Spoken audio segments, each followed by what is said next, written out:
Allah subhanahu wa ta'ala memberikan tanbih kepada kita hamba-hambanya yang amanu wa taqwa. Sebagaimana firman Allah dalam surah As-Saff ayat 9. Allah berfirman, A'udzubillahi minasyaitonir rajim. Huwallazi arsala rasulahu bil huda wa dinil haqq liyudhhirahu 'alad dini kullih walau karihal musyrikun. Dialah Allah yang mengutus rasulnya dengan membawa al-huda, yaitu Al-Qur'anul Karim, wa dinil haqq, dan agama Allah yang hak, yaitu ad-dinul Islam, liyudhhirahu 'alad dini kullih, agar Allah menangkan di atas semua agama-agama ini, walau karihal musyrikun, walaupun orang musyrik benci, walau karihal kafirun, walaupun orang kafir benci, tetap Islam akan dimenangkan oleh Allah subhanahu wa ta'ala. Allah subhanahu wa ta'ala meyakinkan pada hamba-hambanya yang amanu wa taqwa. Wa man nasru illa min indillahil azizil hakim. Jadi kemenangan itu datangnya dari Allah yang maha perkasa lagi maha bijaksana ini. Jadi masa depan ada di tangan Islam. Bahkan Allah berjanji, wa kana haqqan alaina nasrul mu'minin. Kewajiban kami, kata Allah, memenangkan golongan mukmin. Ini yang dikabarkan oleh Allah subhanahu wa ta'ala kepada hamba-hambanya yang amanu wa taqwa. Bagaimana kita melihat reaksi daripada golongan kafir, terutama sekali lembaga-lembaga riset dunia, pakar-pakar sejarah dunia. Salah satu di antaranya yaitu Arnold Toynbee. Beliau pakar sejarah dari Britania. Tahun 1954 dia sudah melakukan riset, dan hasil risetnya ini dibukukan, dan bahkan buku itu jadi bestseller. Judulnya Civilization on Trial, ujian atas peradaban. Arnold Toynbee ini seorang pakar sejarah. Dia mengakui bahwa dia seorang kafir yang kafah, tapi karena dia pakar sejarah, dia objektif. Ditulis dalam buku Civilization on Trial itu, Islam pernah memimpin dunia ini sepanjang 1353 tahun, dan itu diakui oleh pakar-pakar sejarah dunia, baik muslim maupun non-muslim. Kemudian dia tulis dalam bukunya Civilization on Trial itu, peradaban Islam ini akan menjadi tantangan terberat bagi kapitalisme global. Dan dia tulis, pusat komunisme internasional akan tumbang, bahkan kapitalisme Amerika akan tumbang. Dia menulis dunia Islam akan kembali memimpin dunia ini. Artinya apa? Dia seorang pakar sejarah non-muslim, dia objektif, dia tulis itu. Dia yakini bahwa masa depan ada di tangan Islam. Tapi di akhir tulisannya, dia tunjukkan bahwa dia sebagai seorang kafir yang kafah. Dia berdoa, semoga itu tidak terjadi. Bahkan agar lembaga riset dunia milik golongan kafir, yaitu The Pew Forum on Religion and Public Life, dia melakukan riset di seluruh dunia tahun 2005. Ternyata dari riset tahun 2005 itu, dia simpulkan 1 dari 4 penduduk dunia ini adalah muslim. Artinya apa? Perkembangan muslim sangat luar biasa. Perkembangan Islam dalam lingkup global sangat luar biasa. Bahkan jumlah umat Islam seluruh dunia tahun 2005 itu di total hampir 2,6 miliar.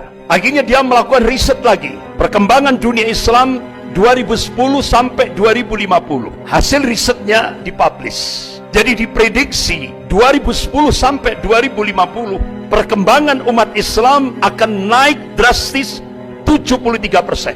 Bahkan dia publish hasil risetnya, Eropa akan muncul 50-50, 50% Muslim, 50% non-Muslim. Bahkan Kardinal Republik Ceko, jadi di bawah Paus, Kardinal Republik Ceko memberikan statement di media internasional, Islam masuk Eropa dengan kekuatan spiritual, dan itu benar-benar mengagetkan seluruh dunia.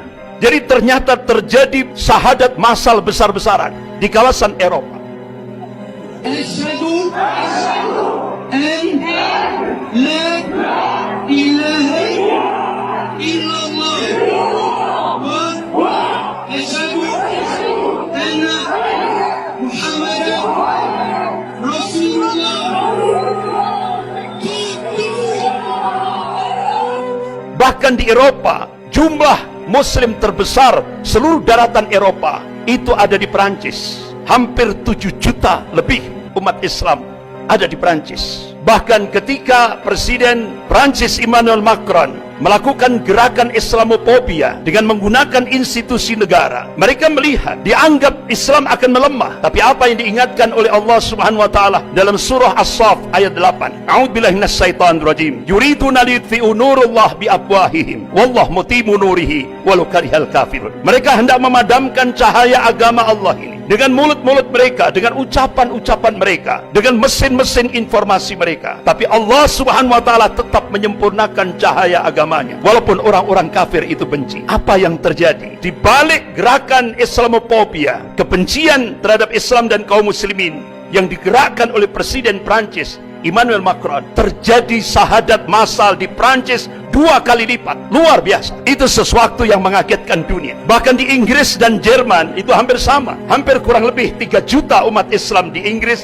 dan kurang lebih 3 juta umat Islam di Jerman. Bahkan hampir 20 gereja di Inggris dijual. Dan salah satu di antaranya ada satu gereja katedral di pusat kota London. Itu dibeli oleh salah seorang tokoh muslim yang dulunya dia musisi pop dunia, Kit Stevens. Alhamdulillah, Allah berikan hidayah, berubah namanya menjadi Yusuf Islam. Jadi gereja katedral yang terbesar di pusat kota London itu dibeli oleh Yusuf Islam dan dirubah jadi Islamic Center, dan sekarang benar-benar menjadi pionir di Inggris, di kota London. Bahkan di Inggris juga banyak wali kota muslim. Luar biasa. Jadi perkembangan Islam luar biasa. Bahkan di Argentina yang kita belum pernah tahu, di sana ada perkembangan Islam luar biasa. Ada 750.000 kaum muslimin. Bahkan di pusat Katolik dunia, di Italia, di Vatikan, Roma, beberapa waktu yang lalu sudah diresmikan masjid terbesar untuk menampung hampir 1 juta kaum muslimin, yaitu di Roma, Vatikan. Luar biasa. Jadi perkembangan kaum muslimin, benar-benar apa yang dilakukan riset oleh The Pew Forum on Religion and Public Life, ini sebuah realitas, sebuah fakta. Jadi diprediksi 2010 sampai 2050 peningkatan jumlah kaum muslimin diprediksi 73%. Bahkan lembaga riset dunia The Pew Forum on Religion and Public Life memprediksi 2070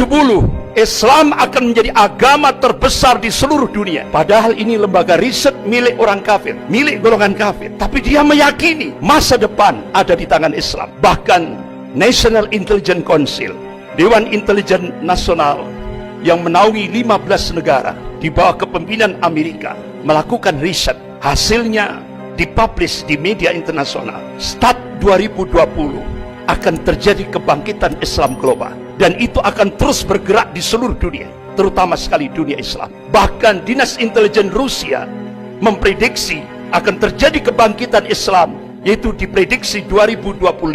Rasulullah SAW mengabarkan kepada umatnya, qala Rasulullah SAW, innallaha yab'atsu li hadhil ummah ala ra'si kulli mi'atin sanatin may yujaddidu laha dinaha. Rawahu Abu Dawud. Rasulullah mengabarkan, sesungguhnya Allah akan memunculkan, akan membangkitkan di tengah-tengah umat ini dalam setiap penghujung 100 tahun, yaitu seorang al-mujaddid, pembaharu di dalam agama ini. Imam Ahmad rahimahullah, beliau mencoba untuk mencari hadis-hadis sahih dalam kutubus sittah.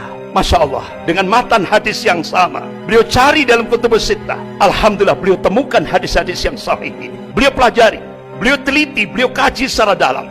Akhirnya beliau mengambil satu khulasah, kesimpulan. Mujaddid yang pertama, yaitu Khalifah Umar bin Abdul Aziz rahimahullah, yaitu cucunya Khalifah Umar bin Khattab radhiyallahu anhu. 100 tahun lagi, mujaddid yang kedua, gurunya Imam Ahmad, yaitu Imam Syafi'i rahimahullah. Kemudian 100 tahun lagi, jawabannya wallahu a'lam, hanya Allah yang tahu. Beberapa ulama-ulama dunia, salah satu di antaranya yaitu wakil sekjen Rabithah Ulama Palestina di Bilad Syam, beliau adalah Syekh Dr. Abu Bakar Al-Awabidah. Selama di penjara Israel, beliau mencoba melakukan riset dengan pijakan Al-Quran dan As-Sunnah dan kitab-kitab yang ditulis oleh ulama-ulama Ahli Sunnah. Akhirnya beliau mengambil satu kesimpulan, insya Allah kalau beberapa ulama-ulama Ahli Sunnah melakukan hitungan matematis, dan itu hijriyah, tapi dicoba dimasehikan, insya Allah akan terjadi Sofatul Islamiyah itu 2024, berarti kurang 3 tahun lagi. Tapi semuanya